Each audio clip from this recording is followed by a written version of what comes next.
It's going to be free-flowing.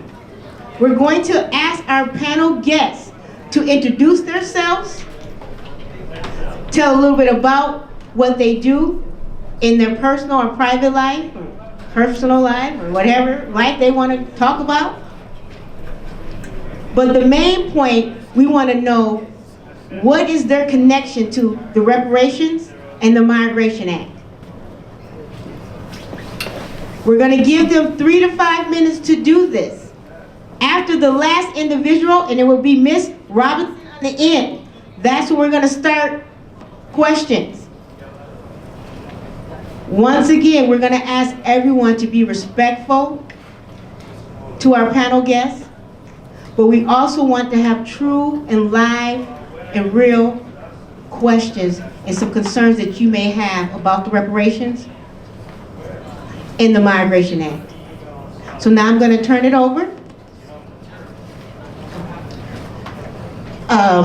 Good evening again, everybody. My name is Khulia Pringle, and I am the one of the current commissioners and co-chair of the St. Paul Recovery Act Commission on Reparations. I am also a former educator. I just started a nonprofit, so it's weird for me to say this. I'm the executive director of Stand Up Minnesota Parents United, and we provide one-on-one support to families as they navigate pre-K through 12th grade education system, and that support looks at however it looks for the parent. We also provide knowledge, skills, and tools for parents to advocate for themselves, and then we also organize and mobilize to actually transform policies at the school level, district level, state level. My connection to reparations, obviously I'm on the Reparations Commission, but my work in the education system, the best way I could put it is Gloria Ladson Billings said there's an education debt owed to Black children and Black families. The disparities, they start at birth or they start in the womb, but once you get into school, the school to prison pipeline is real. The disparities start there, and then as the child grows up, because once you don't have the foundational skills to survive in school, which is literacy, if you don't have those literacy skills, you are pretty much doomed, and you could pretty much track a child's route to the prison system or to poverty, to lack of health care, to lack of economic mobility, always depending on somebody, and lack of just a lack of being confident in yourself and being able to navigate this world. So for me, my connection is making sure that the education debt that is owed is paid in full.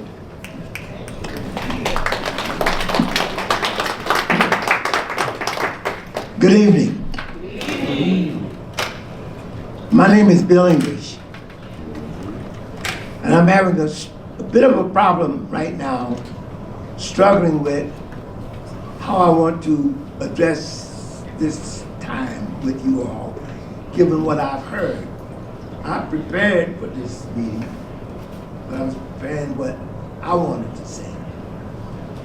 After hearing some of these discussions about what's going on in some other places, I want to talk about what I think you ought to hear. And how am I in a position to tell you what you ought to hear?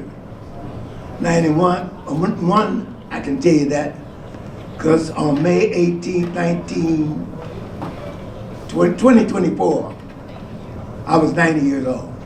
That means I've been on this planet for 90 years as a Black man. If you don't think that experience alone authorizes me to speak to this subject, I got a problem, and you got a problem. Because I'm definitely here for a reason. That reason was to fight for our people. Actually, someone wrote a book for me not too long ago. Some of you got it as a gift. Here for a reason.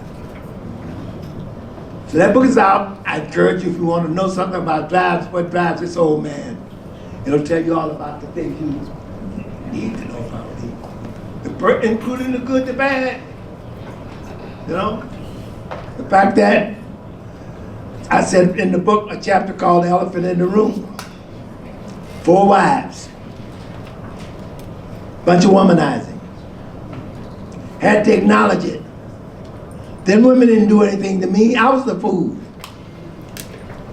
So let me tell you, as black men, I say to you at the end of the book, do not be afraid to seek therapy, because we are hurting from the trauma brought onto us. I found it interesting. I walked in and I saw the name Relaford, and I thought, Relaford Pettiford. You know, some of these people who don't know who Oscar Pettiford was. I know who he was. And he's from this place, he's one of the jazz giants. So I found it interesting when I heard Miss Pettiford sing that song, that the music runs in the family. And somehow she's carrying on that legacy. I want to speak to you just one more minute, and then I'll introduce myself, then I want to move on. Someone spoke about John Connolly. For every year John Connolly was in Congress, he introduced H.R. 40. And every year he got almost run out of town because nobody didn't want to hear it. Randall Robinson wrote a book called The Debt. How many of you read it? Then you need to read it. And you'll understand what King meant when he said, America wrote black Americans a check, and it came back non-sufficient funds. Someone said it's not, reparations are not unusual. Hell no, they're not unusual. We gave it to the Japanese. We didn't treat the indigenous community well enough, but we did give them some land after we stole theirs. And we helped them make it through the winter when they first came here. They came back in the spring and they said, get off my land. After they fed them through the winter, stole them out of grazed corn and killed deer and lived that way. My point simply is this. We are now talking about where do we, not what we didn't get back then. How do we move forward? So I want to spend the rest of this discussion after the other panel speak about how do we move forward with the Migration Act. And I'll come back and remind me to tell you something that Bobby Joe said and you missed it. And I want you to come back and deal with it before we leave this room.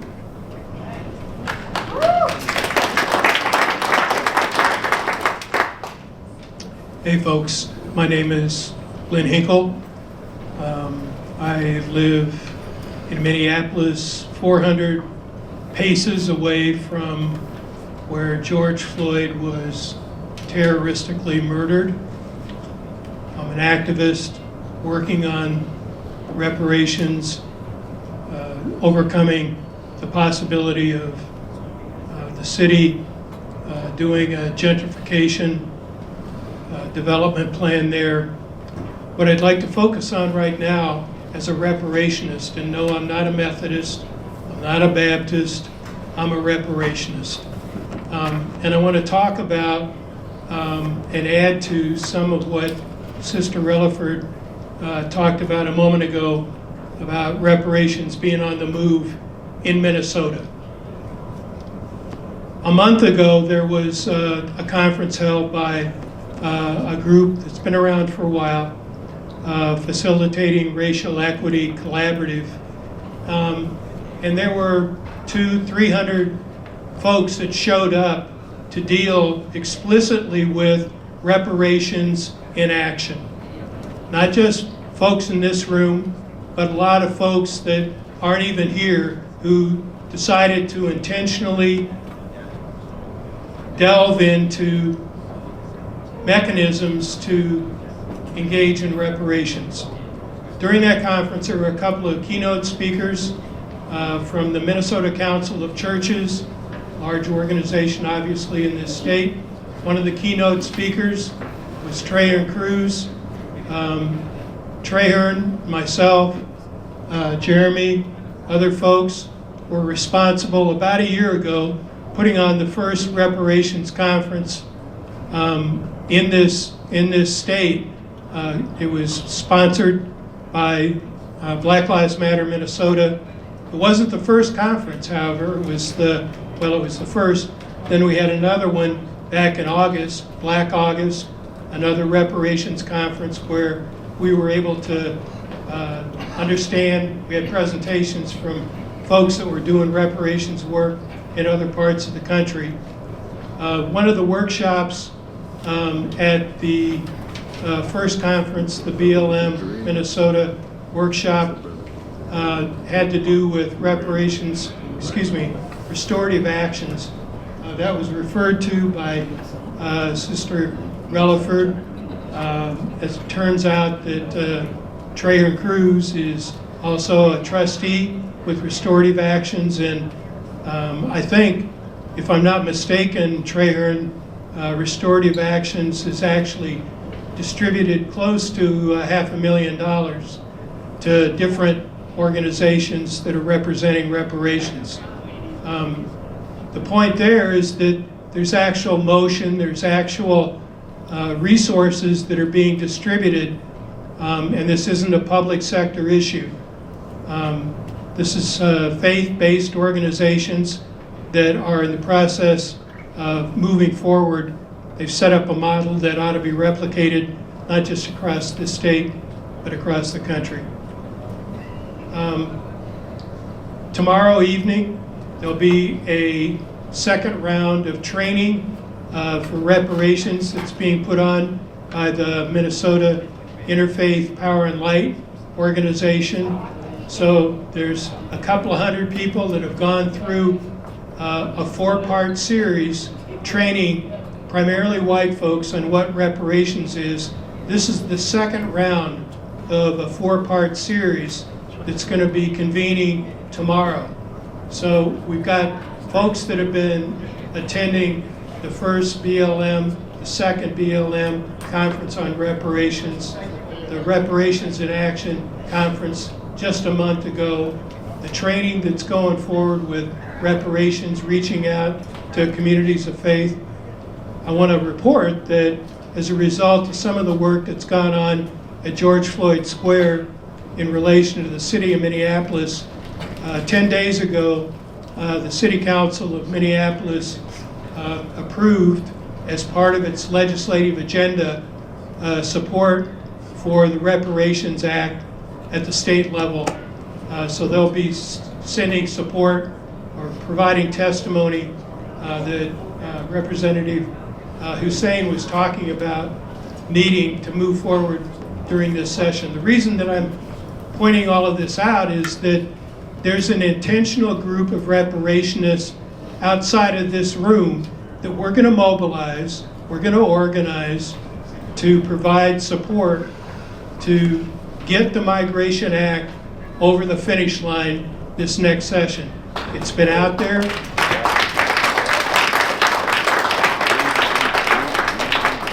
I'm anxious to talk about the specifics, but I know there are other folks that need to weigh in on this subject at this point. The bill is really a powerful bill, so at the point that during question and answer people want to discuss that, I think that would be really exciting for people to see how thorough the policy statements are that are represented in the bill.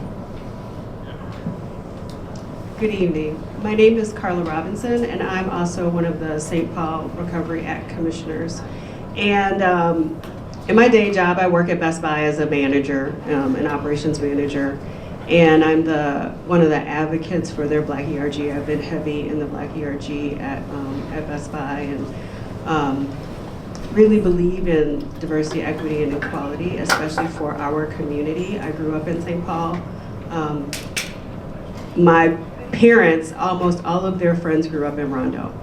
So I have always known about what happened to the Rondo neighborhood and understood the impacts that that had on our community.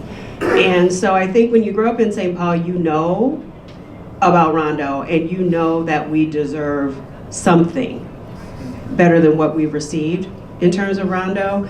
But then I moved away and I came back and I had a son.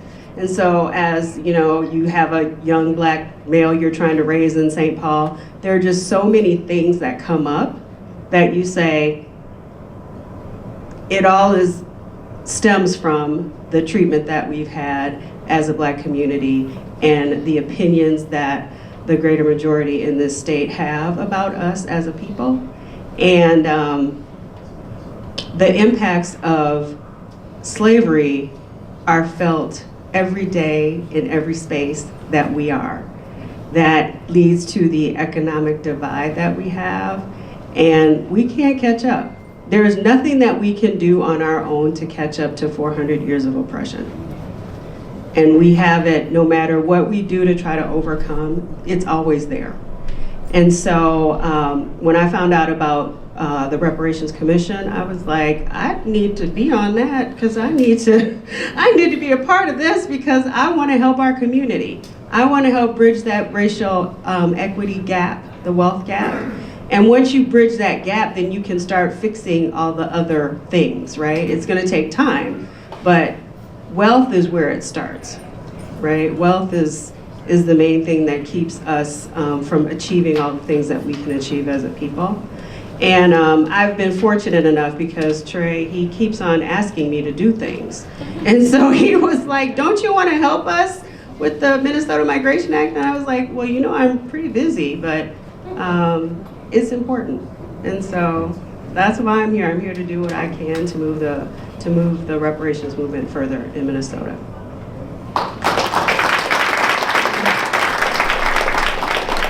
Good evening, everyone. My name is Anika Bowie, and I proudly serve as a St. Paul City Councilwoman of Ward 1. Thank you.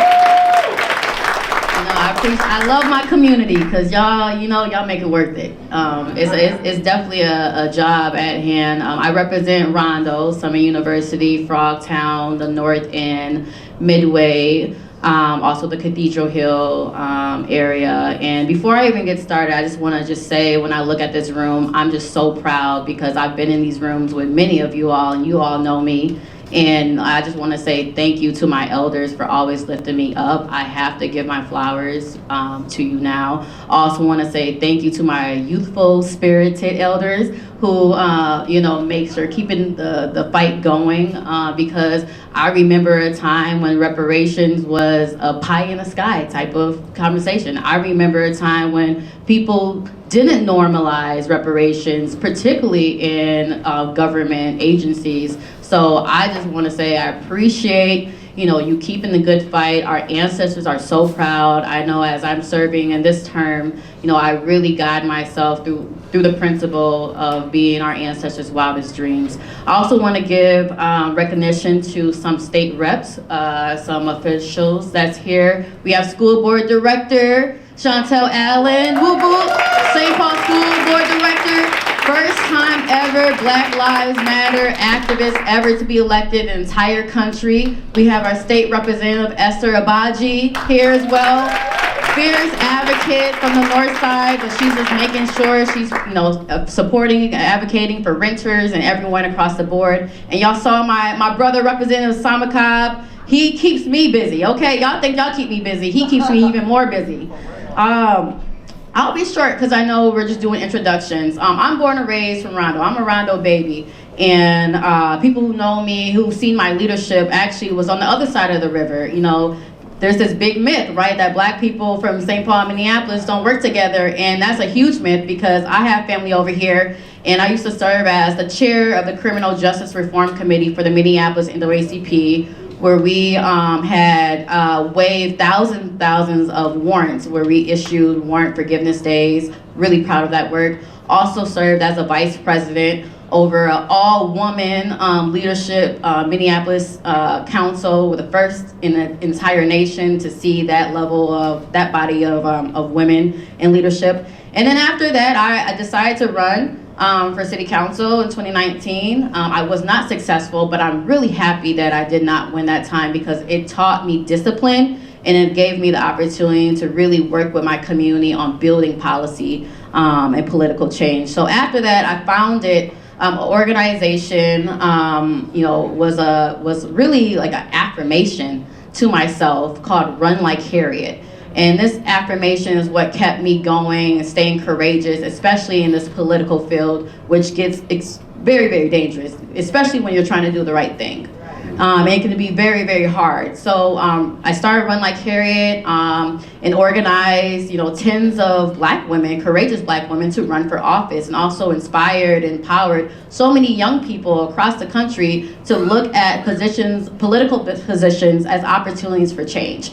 Since that, when I ran for city council, I was very unapologetic, and I wanted to be very unapologetic about supporting reparations because I didn't want to confuse people when I got elected. I wanted them to know that I'm going to be consistent about this, that reparations is not just one ad hoc policy, but it's a holistic approach and a framework of how we look at people who have been injured due to policy. The deconstruction of Rondo was through policy. It was through government decisions. It was funded by our federal department, funded and implemented by our state department. And now we as a city is dealing with the impact. So I'm looking at this as a way for us to bridge the wealth gap, the racial wealth gap that exists. Also for us to address the health disparities. Not only did we lose wealth due to us not being able to hold on to our businesses and our homes, but we are impacted health-wise. That freeway is literally killing us. The life expectancy of people in Rondo is about over 20% less than the surrounding areas.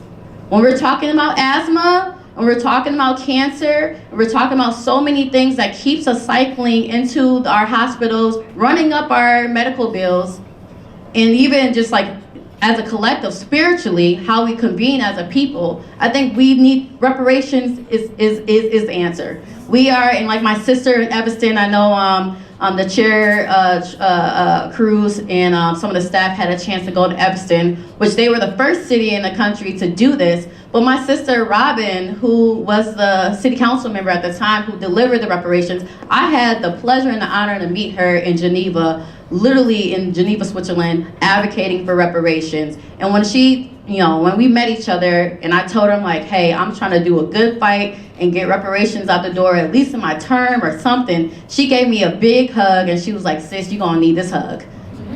So when I see y'all, please give me a hug, right? Because we know we're gonna have to hug each other and love each other through this. And I know we're gonna have more to talk about, I wanna get to it, but really high level, I wanna just say in front of all of you, tomorrow is the time we're gonna vote on the 2025 budget. It's the first time that I'm voting, on a budget as a city council member in the majority. And I am here to say to you, whether we vote on the mayor's budget or we vote on the council budget, reparations exist in that budget at $250,000, not for reparations, but to put some gas in the car so y'all can have you're right. And I want to be really clear. The $250, the commission had requested $500 to do the plan, right? Because this is it's been a long-term destruction. We need a long-term plan. And anyone who's trying to tell you rush out $1 million or rush out this dollar or that dollar out the door is not serious about reparations, because we need to have a permanency of how we are investing. It's not a one-time fund. We are looking at structural changes of how we have long-term comprehensive plans. That means housing, economics, health-wise. We need to talk about literacy, education, so many different things. So I respect you, brother, when you say that's not enough, and I agree. Nowhere is enough, but it's a start because we're talking about the city. And also earlier in the panel, we're talking about a state bill. We haven't even talked about the federal DOT. We haven't even talked about the Department of Transportation. There's so many ways. So this is just a model of how St. Paul can do it, and how Minneapolis can do it, and how other people can do it. So I'm assured that right now, before we was on council, there wasn't a conversation about the budget. I'm just broke. Good evening, everyone. I'm glad to see that this room is full. for this conversation. My name is Esther Agbaje. I'm the state representative for this House district where you all are in. I'm definitely looking forward to next session to hearing more about this conversation through the Migration Act that's coming up. I know there's also a number of other bills coming up that are going to talk about reparations and what's owed to us as Black Americans. I agree, it is a very emotional conversation. There is a lot owed to the original founders of this country, and we will continue to do the best that we can to ensure that that promise is upheld. So I'm really grateful to hear from Councilmember Bowie about what's happening in St. Paul. I'm grateful to hear about these bills coming up and learning from other parts of the country that are doing this work. So I commend all of you for taking the step to continue to engage the community, because when it does come time to engage the state of Minnesota, and hopefully one day our federal government, it is going to take all of us and all of us working together. So thank you so much. Thank you, thank you, thank you. So now we're gonna move on with our program, and we're gonna open it up for questions. And remember, this is a free-flowing question.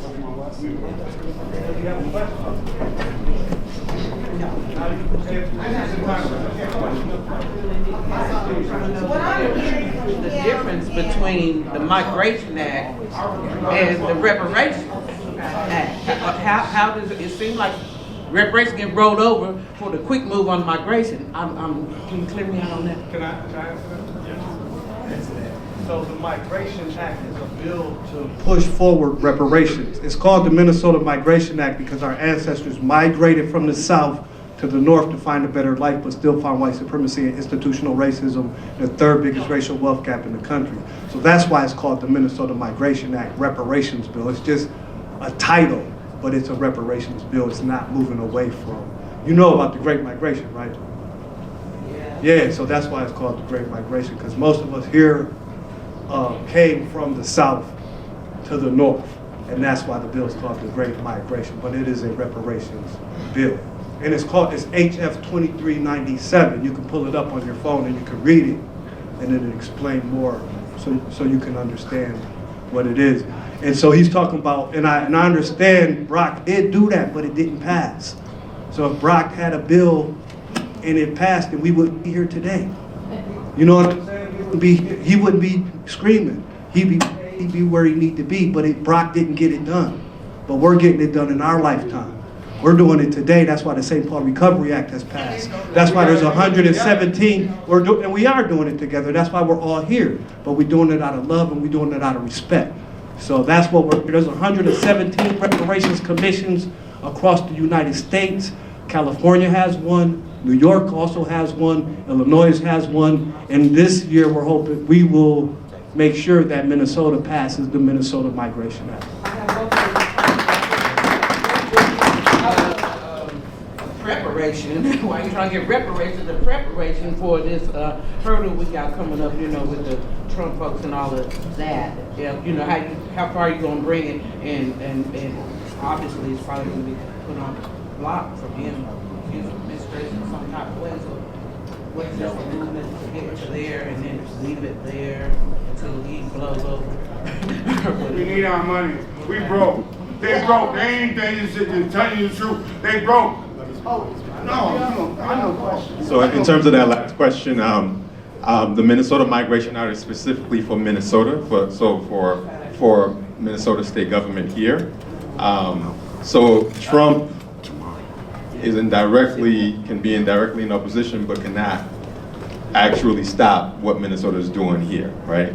So we have that. But I mean, I think that as a collective, the questions you asking, excuse me, sir.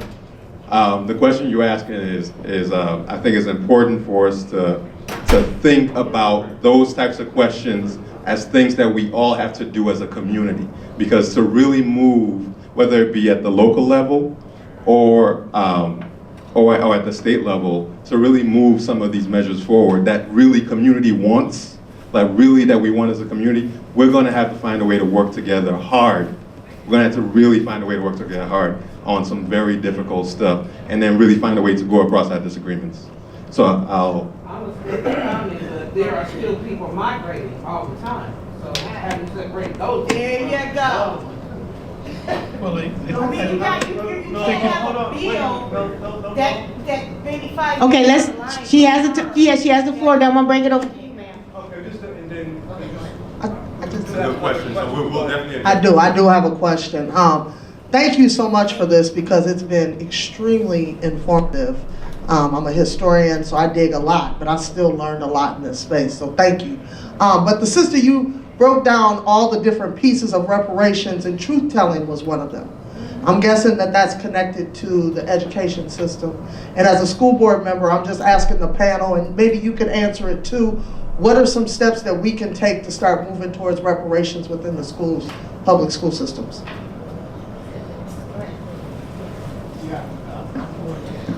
You can't. Because I've been active in Ain't education. none of their business.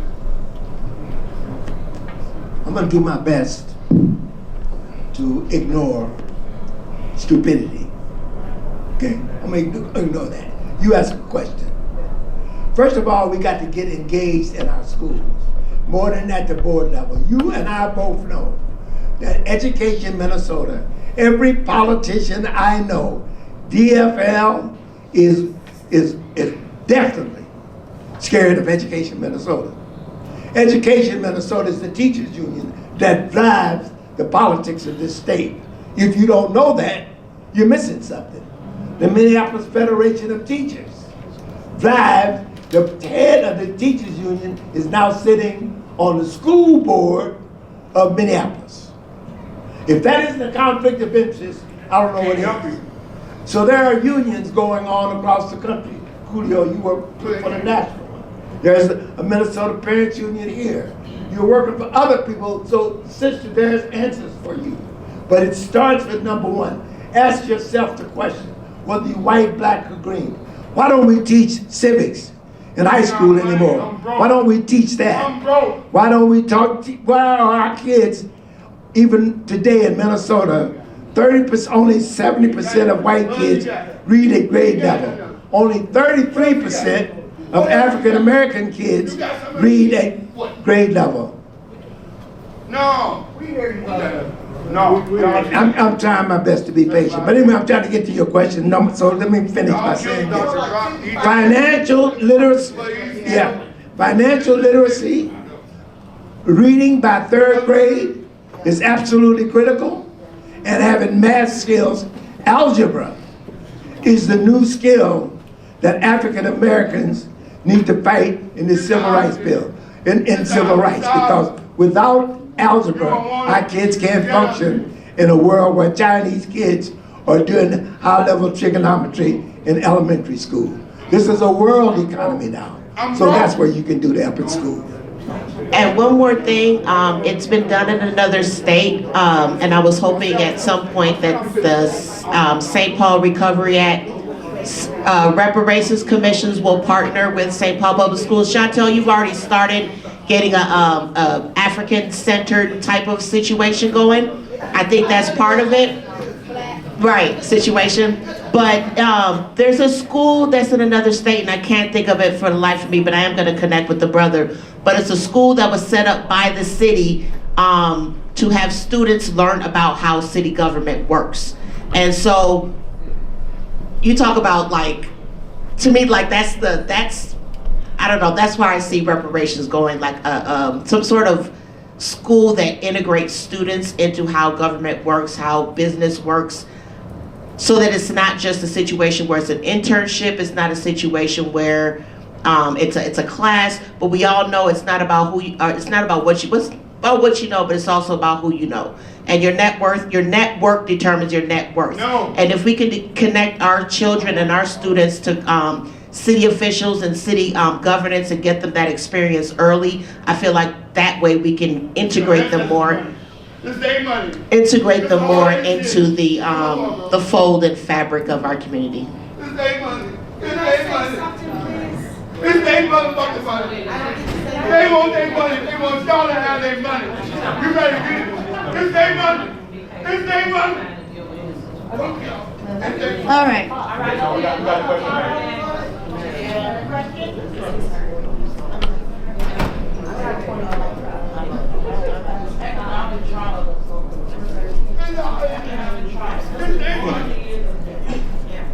Trahern, I think you, Khulia, all of you guys, Anika, I know everybody. You guys are doing great work with reparations. However, the problem is this, is that we've gone down the road of healthcare, education, all that. When we talk reparations, we just need to talk about the debt owed in economic dollars, a check, okay? Because all that other stuff is gonna be open to everybody, okay? And this is for the American descendants of slaves. And then I also wanna add this other point, is that bring in the Native Black American in this Afro-Indigenous, Rondo, the French man, Rondo, okay? It was a black Cherokee woman. So you have to talk about the true history of the Native Black Americans who were also enslaved in this country. I just want to see it all come together. And I don't want to see this, education is important, Khulia. I know the work you do. You do great work.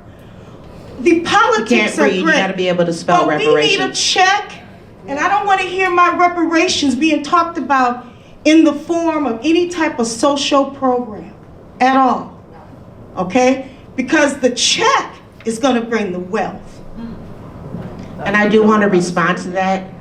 Part of the reparations work, and I think Trahern can speak to that, my sister could also speak to that, cutting the check is a part of the work. But we also, when we say permanent, sustainable, it has to be structural and institutional, because that's what we face, is structural and institutional racism. Of course a check needs to be cut.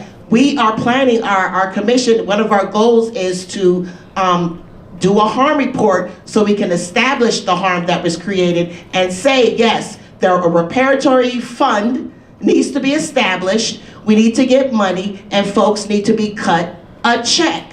That is definitely a part of the conversation. I've never heard anybody that has talked about reparations not talk about cutting a check. But in addition to cutting the check, we need complete reform of all of the systems that started under white supremacy. Okay, I'm just gonna make a couple quick statements. The brother is very emotional. This is a very emotional topic for a lot of folks. I'm 75 and I know that. Brother Brock and Joaddie Munson, who's from North Minneapolis, started this movement in the 60s in Southern California with the Panther Party. So this is not new. Just go pull this information up. Dr. Robert Brock, he was in Geneva 65 years ago with the Native brothers talking the same thing. A lot of our black politicians in DC, I'm gonna name a couple, I don't care, Maxine Waters is one of the main ones, would not support it. So just pull this history up so you understand why people feel the way they do. Most people in this room are young. And I had some key bullets. We got to get some youth to the table here. That's right. We got to get, because I'm getting old, and some of y'all are too. We got to get our youth in here so they can carry this banner on. And like the natives got money and land, and I think that is a real big focus, because if you got money, you can get a whole lot of stuff, okay? And we got this communication thing. I didn't know about this till today. Sister said, I'm coming by to get you, so be ready. And I said, where are we going, So we got to get this communication back up again in our community so we can bring more folks into the fold. I just had some bullet points here. And I live in Frogtown, so I know Anika's talking. And I just thought, I live half a block from the light rail, and I just said, damn it, they done ran the light rail through the community. And our walls are cracking on our house. Yeah. Now that's a bad lie, gotta start fighting, you know what I mean? So we're constantly victimized. But when you have money talks on what? Bullshit, okay? So let's focus on some money and some land. That's all I gotta say.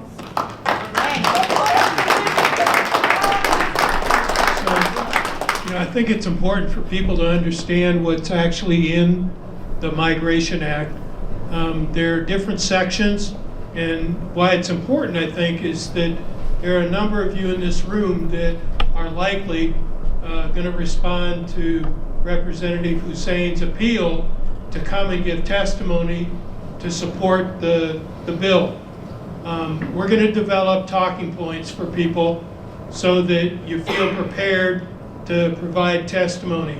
And those talking points are going to reflect the elements of the bill there's section 2, which basically is the truth-telling portion of the bill that outlines the apology, if you will, that's necessary for the redlining that was institutionalized in St. Paul, for the removal of a whole section of the city, Rondo, for the murder of George Floyd, for the process of, and we can go on, it's outlined in the bill in section 2. Section 3 then does an analysis. It's very similar to what the harms analysis that you were talking about, Sister Relaford, in Kansas City. But it lays out the different categories that we want the commission at the state level to analyze. So analyzing the way in which housing, the redlining process, the institutional disinvestment in communities of color, in black communities in particular, the healthcare system, the way that it's rigged and skewed against black descendants, American descendants of slavery. These are the kinds of things that people need to understand are in the bill right now, and why it's so powerful is that it reflects the kinds of things that we've been talking about for years. We've picked up some of the best practices and information from other locations, like what's going on in Kansas City, what's going on in other states. We're not the only state that is talking about reparations. So we've taken some of the best practices, integrated those, put them in the bill so that you've got those sections. And then at the end, yeah, it's true. We're asking for $100 million. It's not enough. But it begins to speak to the scale of repair. It begins to speak to the scale of repair that's required. And damn straight, there is going to come a point when a check has got to be cut. That's part of what we see with restorative actions right now, you know, with churches and faith organizations, not public entities, but private faith organizations that aren't going to get caught up in whether there's discrimination or reverse discrimination. It's going to be a distribution, a wealth transfer, and we've begun to see the models of that kind of activity already in Minnesota. Okay, we're getting really close to time. We're going to take 2 more, right here and right here, maybe 3. Okay, 3 more, and then the panelists, we're going to ask you to keep it real short and concise. We want to respect people's time, and we know this is a very emotional moment, and we want everybody to be able to regress, and then when you go out into the lobby, network, smile, hug each other, and walk away. All right? Thank you. I wanted to respond to the sister about the education system. In Kansas City, inspired by what is going on in Tulsa, they do Black History Saturdays, a group of people there, and I was inspired and brought that back to Kansas City, so I'm going on my 3rd year of African History Saturdays. Although it is imperative that true history is taught through our public education systems, we can't depend on that. We are literally still, our public institutions are still perpetuating our young people that not receiving, the school districts not receiving the funding that they need. Right. If I don't know how it is here, but in Kansas City, schools are funded off of local tax dollars. So if you know there's a depressed area where the tax base is low, why are we sending our children to those schools? So depending on the public school system to tell our children the truth, we shouldn't be depending on that. That's something we need to be doing externally. And I wish the lady that was still here that walked out talking about just cut us a check. Yes, we have to have finances as a part of reparations. But Our current behavior is an indicator of what we would do with that money. And currently, our dollars don't stay in our community. So we need some healing and some education so our dollars can circulate in our community so we don't give the reparations back to the oppressor.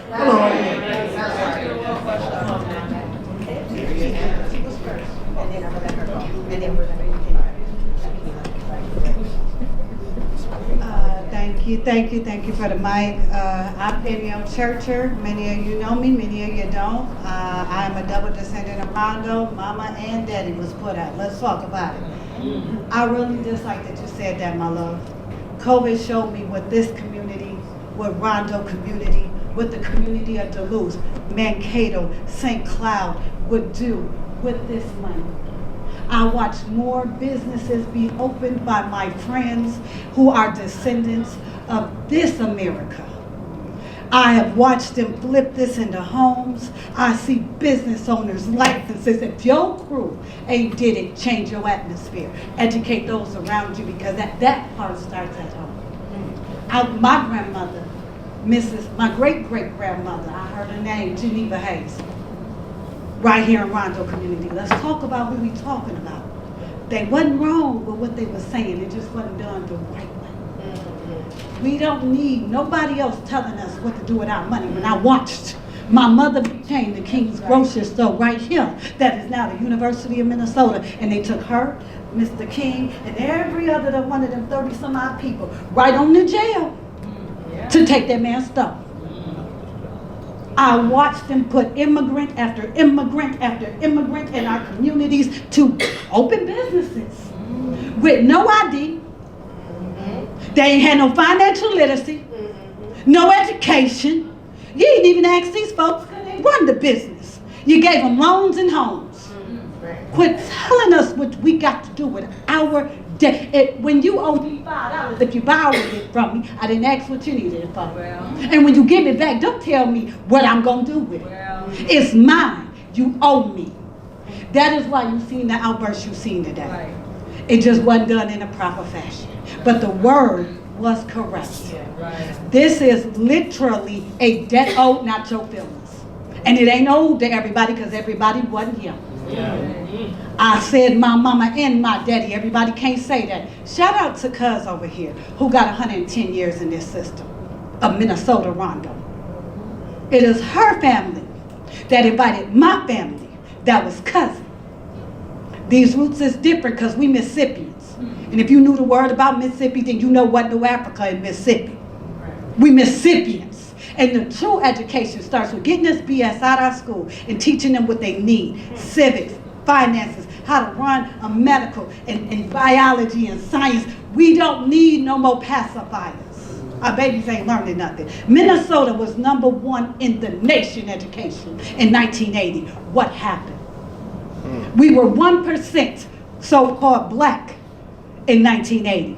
Today we stand at 8.1%. When I did the delineation here in Minnesota, 6.1 million Minnesotans, 389,000 so-called black and African Americans. But when you drop that down to the folks who really were here, built it and owned it, and this is our story, that number for people who have even migrated here is just 180,000.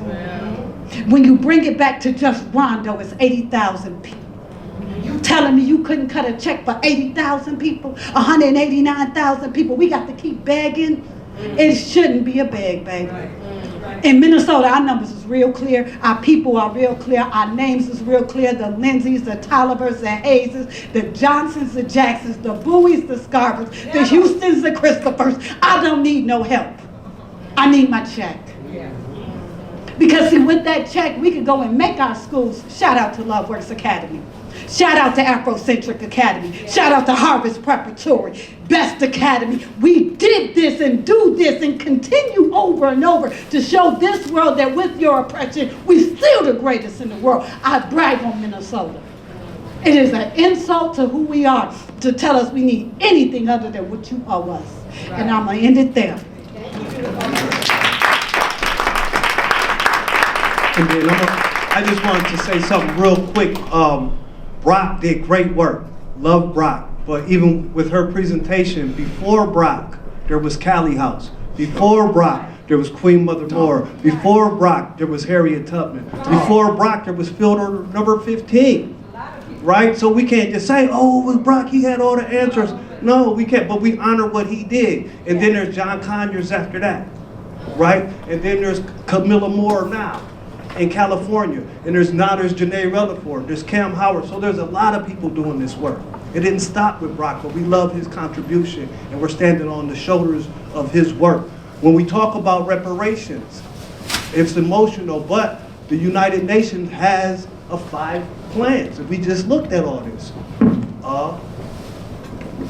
Guarantees of non-repetition. So saying what happened in Rondo won't happen again. But we want to make sure that people's houses don't get knocked down again. Why people are talking about rebuilding I-94 and XYZ. Then we said the next one is restitution, which means to restore.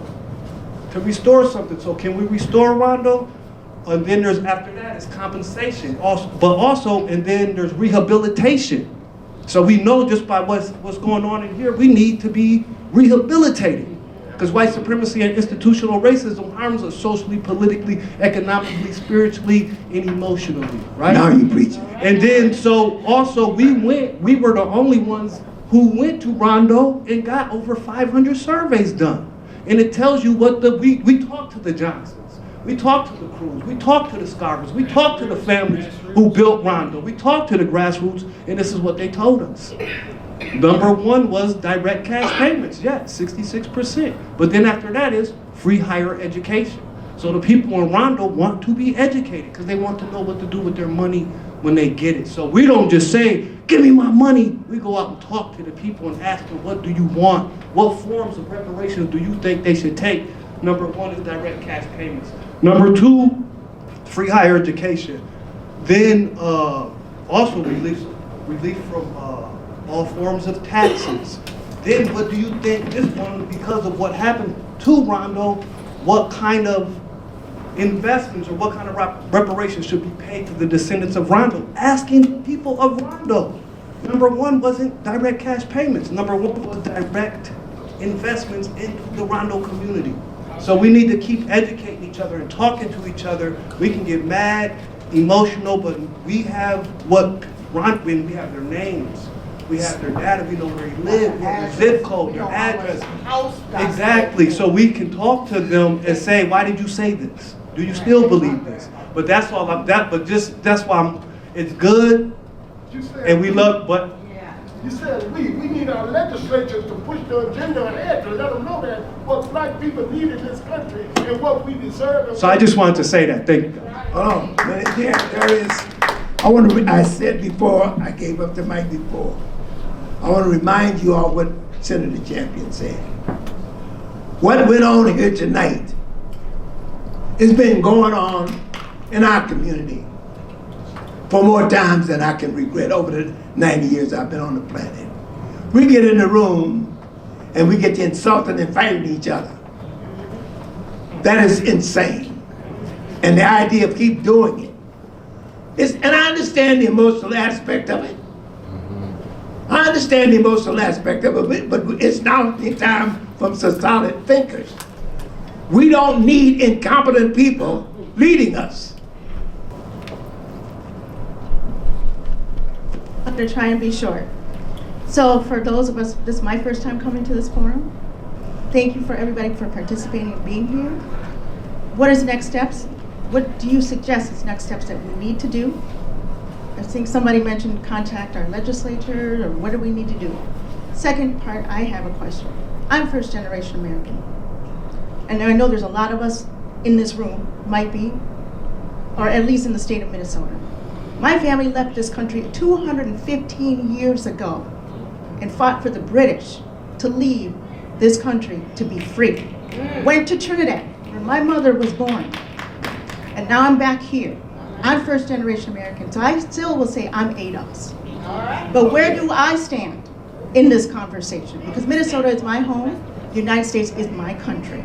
So where do we who come as first generation of Caribbean descendants, or if you want to say if you're African descendants, where do we stand in this conversation? Because we want to be I don't want to use the word allies because we're all in this together. So where do we stand? So I just want to know, sister, you got a voice on the commission. So I am from the island of Antigua. My ancestors also fought during the British War in this country because they were promised freedom during the Revolutionary War. And because the United States won, they had to go back to the Caribbean and back to London. Also, my grandparents have been here since the 1960s. We are married into the Ransoms, who are Rondo babies. And also, if we can remember, as you said, Trinidad, Stokely Carmichael is a part of African American history. Marcus Garvey is also a part of African American history. Malcolm X's mother is from St. Lucia. She is also a part of African American history. We've always been here. A lot of the folks that Marcus Garvey organized went to Liberia. So, you know, I say that where we stand is we stand together, and even though we may or may not benefit from, you know, however we decide to do this reparations movement, to me it really doesn't matter as long as our people gets what they need. So thank you, that was beautiful. We just came back from a big conference and it was CARICOM was there and they're fighting for reparations for the Caribbean nations. So it was great to hear from them too.